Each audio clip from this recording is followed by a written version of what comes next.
exactly 1 year after history was made when school buildings across Pennsylvania were ordered to close due to COVID-19. I'm happy to report today that the light at the end of the tunnel is getting a lot brighter. Last week, Governor Wolf and the COVID-19 vaccine task force stood here and announced that they would make teachers and school staff a priority for the single-dose Johnson & Johnson COVID-19 vaccine as part of a special initiative. In addition, President Joe Biden directed states to prioritize educators for the vaccine. Since these announcements were made, our intermediate units have worked around the clock reviewing nearly 240,000 survey responses to help plan, prepare, coordinate, communicate, and lead efforts in their local communities to ensure Pennsylvania teachers and school staff have access to the Johnson & Johnson vaccine. I extend my deepest gratitude to them and to our school leaders, to my colleagues at the Pennsylvania Department of Health, the Pennsylvania Emergency Management Agency, to the National Guard, and AMI Expeditionary Healthcare. Thank you for everything you've done and continue to do to support our teachers, staff, and ultimately our school communities across the Commonwealth. After an unprecedented year of shifts and turns and tensions, this vaccine is a bright light that will help to create the conditions for teachers and school staff to return where they want and need to be, in classrooms. Driving school buses, serving meals in cafeterias, and supporting learners for in-person instruction. In addition to in-person instruction, being back in school also expands access to the services, programs, and resources that support our students and help them grow, which positively impacts classrooms, families, communities, and economy.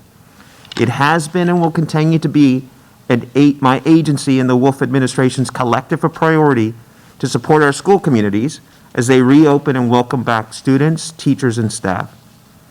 They've been through a lot this past year, and they've missed out a lot in this past year as well.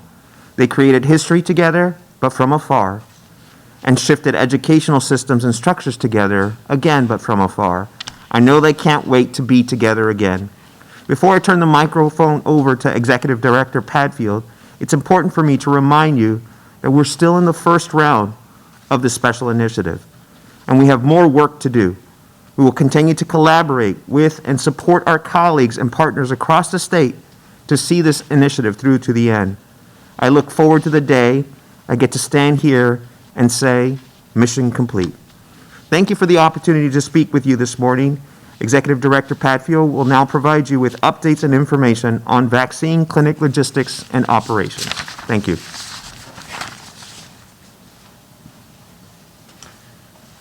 Thank you, Secretary Ortega, and good morning, everyone. I'm pleased to be here today with Acting Secretary Ortega to provide some additional details on the education vaccine initiative that kicked off earlier this week.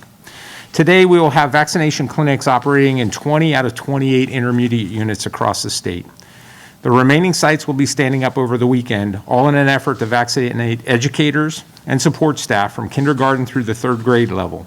These sites will operate anywhere from 1 day up to 9 days, depending on the numbers of individuals who qualified in each IU for the first phase of vaccinations and indicated they would like to receive their vaccination through this special initiative. As of the close of the clinics yesterday, over 6,500 individuals have been vaccinated through this program thus far. Standing up an operation of this scale in such a short amount of time takes tremendous collaboration across multiple agencies and very deliberate planning. It would not have been possible to operationalize this initiative in such a short time frame if it wasn't for the combined efforts of the Department of Education, Department of Health, PEMA, the National Guard, AMI Expeditionary Healthcare, and the leadership of the intermediate units in the various public and private schools across the state.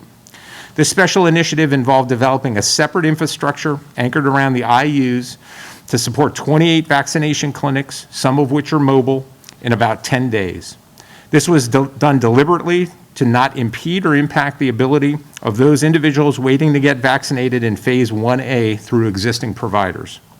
As part of this effort, the agencies and organizations involved needed to leverage expertise across a wide range of areas encompassing both clinical application as well as operational knowledge centered on administration and scheduling systems, site and facility layout, and logistics support.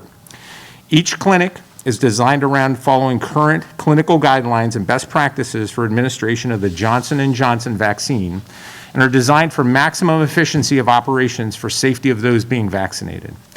Although we are not anticipating any significant issues, on-site medical care is available should individuals experience a reaction to the vaccine, which is an extremely rare occurrence. All staff at the sites have also completed training prior to the clinic's opening and have walked through all the procedures in the days leading up to the start of each clinic.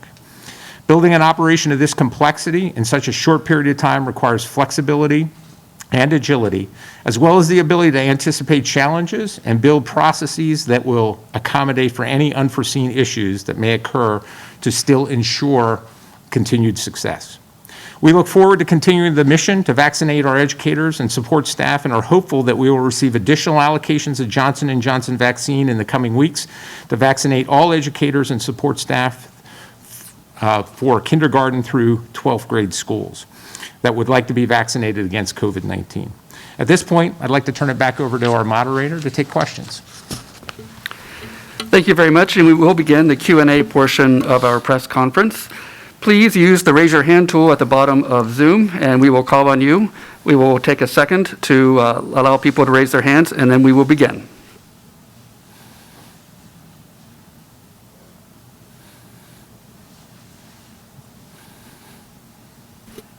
Okay, we will begin. Jan Murphy, please unmute and ask your question. Good morning, and thank you for doing this. I was wondering, you mentioned 240,000 survey responses.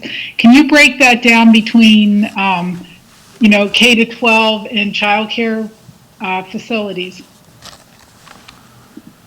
Sure. Thank you for the question, Jen. And unfortunately, I can't break down and itemize the survey responses of where they're coming from. These went to all the schools, educators, from teachers, support staff, et cetera, and so they've been coming in.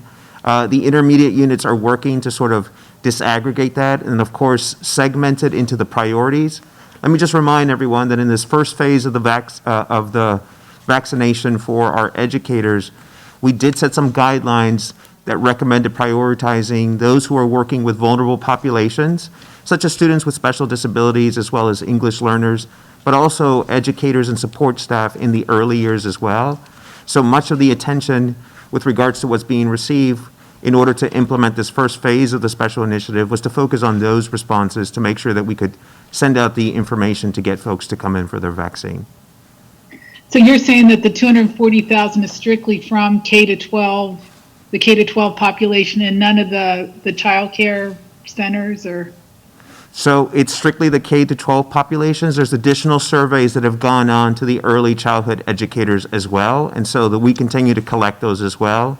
I believe at the last time we had provided an update, there was also a parallel initiative that was going on with the retail pharmacies, and they're also vaccinating some early childhood educators as well. So you're right, they are two separate survey responses coming in. Okay, thank you. Thank you, Jan. We will now move to WTAE. Chandy, please unmute and ask your question.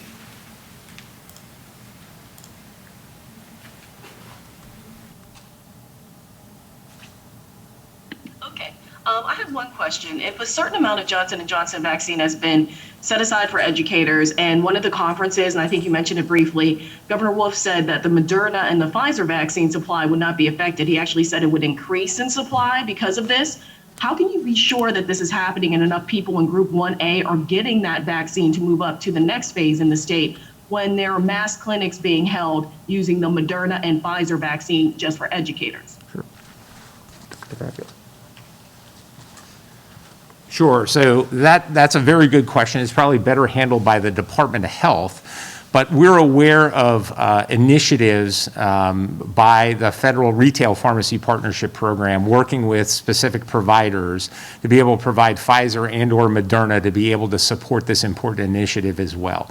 We've had communications with those partners that are actually working in that space to be able to make sure that it does not impede their operation. And this is an additional dose that was provided to them for this specific initiative.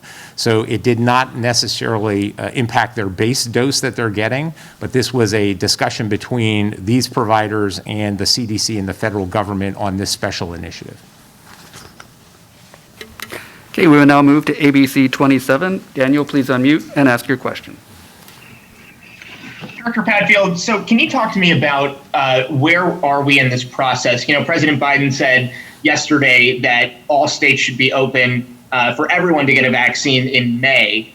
We're still on K through, through third grade, I think you just said. When are we going to be moving on to the rest of secondary teachers and, frankly, the rest of, phase 1B and 1C and whatnot? So there are a couple of questions in there. So the rest of the teacher population, we're anticipating, and again, the challenges that we have had have been able, or in the ability to project what the doses are going to be in the future. So we are hopeful that by the end of March, we will have additional Johnson & Johnson, from what we're being told right now, to be able to finish the educator initiative. And I believe the governor has a press conference this afternoon to talk about some of the other initiatives and some of the other things that are coming as well. So I'll leave that to the governor and to the COVID-19 vaccine task force to be able to discuss. Okay, our next speaker is Jim Milwart from KYW. Understanding, you said it's a federal partnership, but with some of the other providers, is there cooperation? I'm curious how it works with the state kind of getting an idea how many teachers or childcare workers go through those programs, and how you set up, with the IUs and making sure that you have enough, or how do you kind of keep that all straight, if that makes sense? That's a very good question. So one of the challenges that we've seen throughout the pandemic, and especially the vaccine rollout, is some of the initiatives that occur on the federal government side with little or no warning to the states, such as what we're seeing with the vaccination initiative with the early childhood educators and child care providers.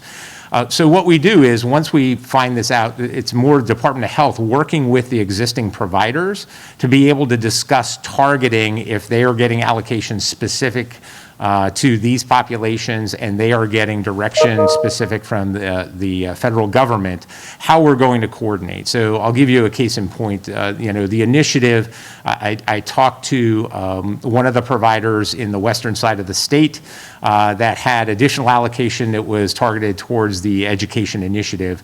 And what we did is talk through where they were going to target their dose. So they understood that we were focusing on the K through 3 space right now. So they were going to target outside of that. And that really becomes a force multiplier for us. And it really will actually help take the numbers down for the second phase of vaccinating the educators. So that's why, really having the numbers and the surveys are really, useful for us to be able to plan these additional phases. But there is coordination that occurs with a lot of the federal retail pharmacy partnership providers, and that is just a conversation back and forth, mostly flowing through the Department of Health. And just to be clear, there seemed to be some confusion over the next expected J&J allocation, whenever that may be.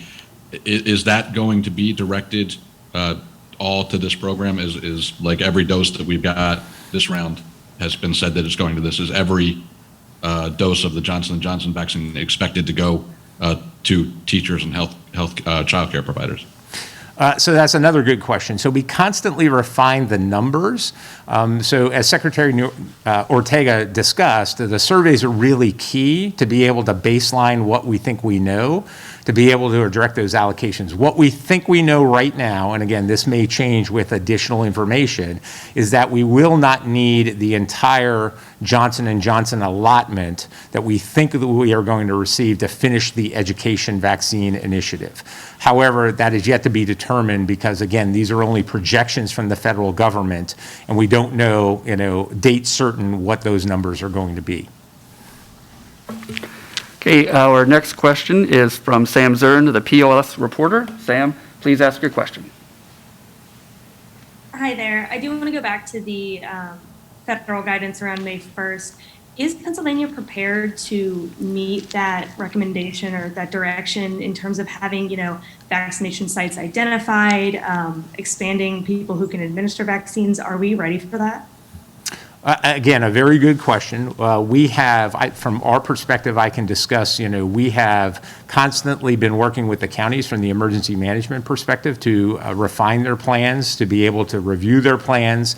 And also the counties are working with currently enrolled providers to be able to scale as necessary as we get additional vaccine. Very quickly, the vaccine is constraining, the limited quantities of vaccine have been constraining the entire system since the beginning. But very quickly, if everything holds true and what we think we're going to get in the future, in the coming weeks and months, we're going to go to a situation where vaccine is not the constraining factor anymore, and it will be the delivery system and the resources to be able to get the vaccine into people's arms in a timely fashion.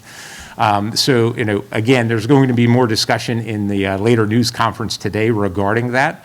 But we know that we've built tremendous capability across the state. We just are waiting for the vaccine to realize that capability to be able to make the appointments available to everyone and to be able to work through this process. Okay, our next question is from the Associated Press. Mark, go ahead and ask your question. Hi, good morning. So when it comes to the this K-3 initiative and the K-12 initiative, do you have dates you're working on as a target? Like if everything goes perfectly, here's when we'll be done. And then kind of relatedly, the IU infrastructure that you're building up for this, is it going to be usable for other people outside the school system once they're all vaccinated? So two very good questions. So what we do from anything that we plan against right now, since we don't have a lot of certainty in the data, we always make sure that we can adjust those plans left or right as needed to be able to accommodate. So we are anticipating that we will get additional Johnson & Johnson by the end of the month, which will help us complete the education initiative. The infrastructure that is being built up around the IUs can be used for other and transition to other vaccination clinics throughout the state.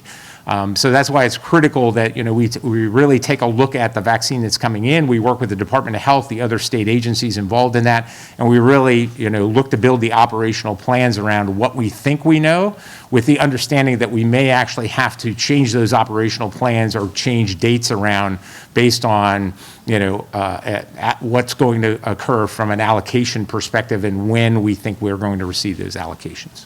Do you have a working calendar as to when they'll be done? We do have a working calendar for planning purposes. Again, the education initiative, we're hopeful that we're going to be able to finish that up by the end of March. However, that is going to be predicated on the amount of dose that we receive. And again, that is not set in stone as of yet, and those dates aren't necessarily set in stone. Okay, our next question is from Lizzie Hardison from the Capital Star. Hi, thanks so much. Kind of following up on Mark's question. So you said that 6,500 doses have been administered. Is that, that's over like what, the past 3 days or something? I'm just wondering if you could kind of put that rate into like finer context. And is that about the speed like that things need to continue progressing at to complete, like basically is everything on track the way that you had laid it out to us a week or two ago? Sure. Everything right now is on track. So many of these sites are predicated on a specific throughput, and what we're seeing is those sites are achieving that throughput. It's a very well-run operation. Usually the first day you may run into some challenges, to be able to work out some of the kinks in the system. But once they get up and operational, they are, really predicated on moving about 500 people through a day or up to 1,000 people a day. The staffing is dependent on the numbers in the IUs. So not every site is exactly the same, but what we're seeing right now, they're achieving their targets, and we should be able to, hit our end goal of being able to complete a lot of the IUs.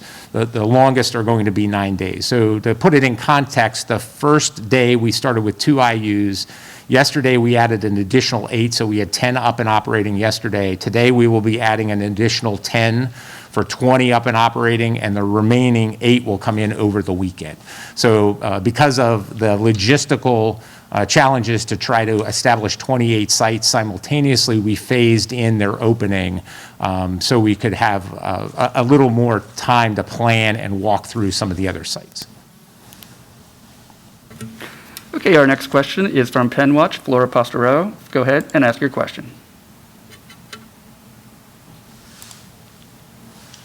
Good morning. My question is for the Education Secretary, please. Morning. Good morning. Based on what you've said so far and the number of doses have been administered, and you said you can't wait to come back and say mission complete, mission accomplished, when do you expect that you will be able to do that and say that? We're working with PEMA Director Padfield and DOH to really get a handle on the calendar. But I do want to sort of preface this by shedding light on the fact that the guidance that we've put out so far for resuming in-person instruction happens simultaneously to the vaccination special initiative rollout. By that, I mean we're currently relying on a number of mitigation efforts as well to reopen our schools. So we're moving the reopening process with our guidance simultaneously to the vaccination, right? So our focus right now, just to add clarity, is to get students back in the classroom. And then as this rollout begins to move towards completion, we'll layer yet another effort, another mitigation effort on top of this to make the environment safer. So I just want to clarify with regards to the end goal of school reopening happening happening parallel to the vaccination rollout as well. So just to clarify, you're saying that you're going to add further mitigation efforts? So- I'm unclear what you're... So there are current mitigation efforts that are in place that we've been using throughout in terms of guidance and recommendations to our schools. So these are the face coverings, et cetera. We will, of course, update that information as the CDC begins to update their guidelines. So most recently, we've seen some indication of new guidelines being sent out that have to do with what folks are going to do once they've been vaccinated and what are the mitigation efforts in there. So it's going to require us to go back in there and update those guidelines. But by and large, the menu of mitigation strategies that folks can use to reopen classrooms are already out there. What we'll see is updates being made with regards to what it means when vaccinations begin to roll out to our educators as well. And you, very briefly, you brought up the fact that we are 1 year into this, and it was a year ago that the governor unilaterally shut down all schools, and many are now saying, well, if the governor was able to shut down all of the schools, why can't he reopen all of the schools at this point, and why do we have this piecemeal plan in place? So I want to remind us that in the question, because I want to make sure that there is no confusion. So Pennsylvania schools have been allowed to reopen under guidelines and recommendations after the initial closure a year ago. And this is all local decision with regards to whether schools are going to open their classrooms or not. And so that's one thing that has been ongoing throughout the pandemic. So I don't want to create the perception that schools are closed. There are recommendations for how to move towards reopening depending on levels of local transmission. But by and large, schools have remained open throughout most of this past year. Right, but to clarify, why can't the governor say, since he unilaterally shut them down, why can't he say everybody's back in, all in person? Sure. Yeah, I just want to remind us, this is a state where local control matters in making those decisions, and this is how it's been handled thus far. We recommend certain instructional models depending on levels of transmission. For example, even in substantial, we were recommending that you could have in-person learning for those in the early years and special populations, and that will continue to be the way that we approach school reopening in the Commonwealth. Our next question is from WGAL. Barbara, go ahead and ask your question. Thank you, Acting Secretary and Director Padfield. My question for you, Secretary, and the Director could weigh in as well, but particularly for you, it seems like this initiative was set up with some sense of urgency, even though we are approaching the end of this school year.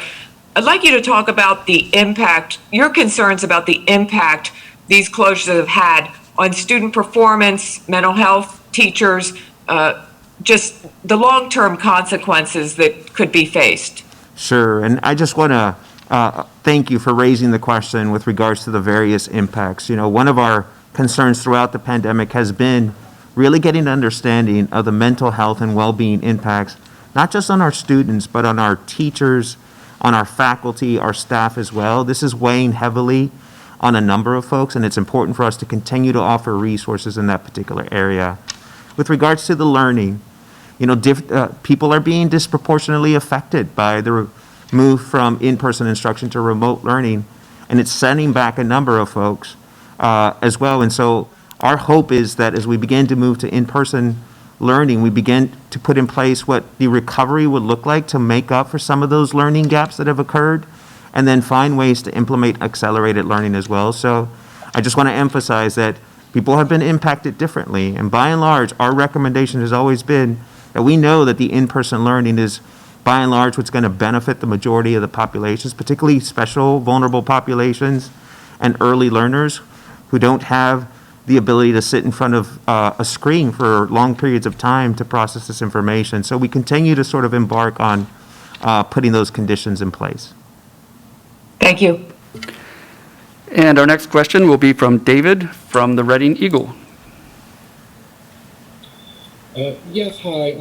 We have been denied access to the vaccine site here in Berks County, both while it's in operation and actually prior to it opening. And it goes as far as to we have not been given information on the exact location. Our local IU said that was a directive from the state. So I'm curious as to why it seems that at least here in Berks that there's no access to the site. So that's a good question. And, you know, just to clarify, we have not necessarily directed that people can't have access to the site. That's really a local consideration. We have given parameters. What's occurring at the site is a medical procedure. So there are some concerns over, news media coming in and actually filming people that are going through the screening process that are actually getting their vaccination and actually, in the observation area. So there are some concerns over that. There, if that is going to occur, there's going to be consent-related issues, those types of things. So it's better that, we can provide folks access to sites before they operate. They can interview people that, are coming out of the sites, but as a general rule, it's better not to disclose the sites as well. These are closed sites. We know that there are a lot of folks out there that are looking for vaccine and going to these sites hoping there's extra dose at the end of the day. And by not necessarily, advertising the locations of these sites, we hope to hold some of that down and hold down people that, may just be looking for vaccine and show up in hopes of getting vaccine at those sites. So these are closed sites. We want to make sure that we keep them running at maximum efficiency for the targeted population. Okay, we have time for one more quick question. We'll do Aaron from WPXI.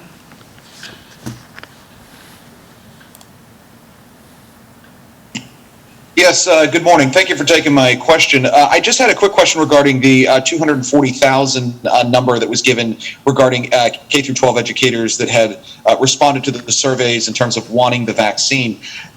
So just based off some rudimentary math, if you have 94,000 J&J vaccines for this first round and 240,000 have responded saying they want the vaccine, that would seem to indicate that there's going to be a large jump that's expected if educators and support staff are going to get fully vaccinated before the end of the month. Is that expected that the Johnson & Johnson allocations will not only meet but potentially exceed the 150,000 or so that will be needed? Sure, and I'll answer and invite Director Padfield to chime in with any additional information. But I want to point out that in order to be able to match up the need with the allocation, this survey is really gathering information on a number of things. And so I think that's important to understand. It's not just so much about the need, but also are there folks, particularly since educators currently in the 1A rollout of the vaccination, some of them may have already been eligible for the vaccination because they met the certain conditions that were out there. And so it's important for our partnership with the IU to be able to make those determinations so we can get an accurate count of who actually needs the vaccination. And then once that's matched up with some of the information that Director Padfield shared with everyone earlier today, we'll get a better sense on whether or not we're on course to meet the timeline and whether the supply is going to match the need. I think right now, every indication suggests that what we're finding out allows us to meet some of that expectation, but we continue to process the data and information as it comes in to make some clearer determinations as we move forward. Okay, that is all the time we have today. I want to thank both of our speakers for joining us, as well as all the reporters. If you have any additional questions, please direct them to the Department of Education or PEMA's Communications Office. Thank you, and have a good day.